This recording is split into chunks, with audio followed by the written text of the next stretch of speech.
काल होती दीप अमावस्या आणि दीप अमावस्या म्हटलं ना तर दिव्यांची पूजा आलीच.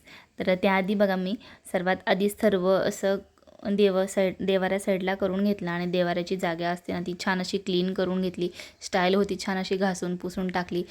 देवाराची सुद्धा डीप क्लिनिंग केली, कारण की कधीतरी महिन्यातून आपण एकदा देवाऱ्याची डीप क्लिनिंग करतो, नेहमी वरवर केली जाते. तर छान असं देवपूजासुद्धा झाली आणि सकाळच्या स्वयंपाकात मस्त अशी बाजरीची भाकर, भेंडीची भाजी आणि कढी बनवली होती. घरातलं सर्व आवरून झाल्यानंतर मग मी दिवे काढले. दिव्यांना छान असं उजळून घेतलं. छान अशी पुसून मी सुकवत ठेवली आणि दुपारच्या वेळेस असं चालतं माझ्या घरी दोघा मुलांचं एकदम जोरात अभ्यास चालू आहे, तो पण झोपून. काय करणार, असंच असतं मुलं. संध्याकाळच्या वेळेत छान असे दिवे प्रज्वलित केले. 7-7:30च्या दरम्यान मी देवांची पूजा केली होती.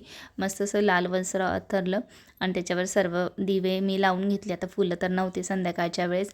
आणि 5 कणकेचे दिवे केले, कारण की कणकेचे दिवे करायचे आणि आपले घरात लहान मुलं असताना त्यांना ओवाळून घ्यायचं. तर या ठिकाणी मी सर्वात प्रथम स्वरूपला बसवलं, स्वरूपचं औक्षण करून घेतलं. मग तेजललासुद्धा बसवलं, तिचंसुद्धा औक्षण करून घेतलं. आणि संध्याकाळच्या जेवणामध्ये छान अशी मी तांदळाची खीर बनवली होती.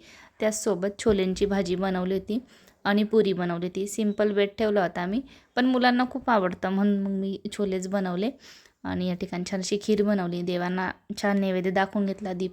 दिव्यांनासुद्धा नैवेद्य दाखवून घेतला. आणि झोपण्यापूर्वी ना स्वरूपचं असंच चालतं बघून घेतलं. त्याचा चेहरा किती काळा करून घेतला त्याने.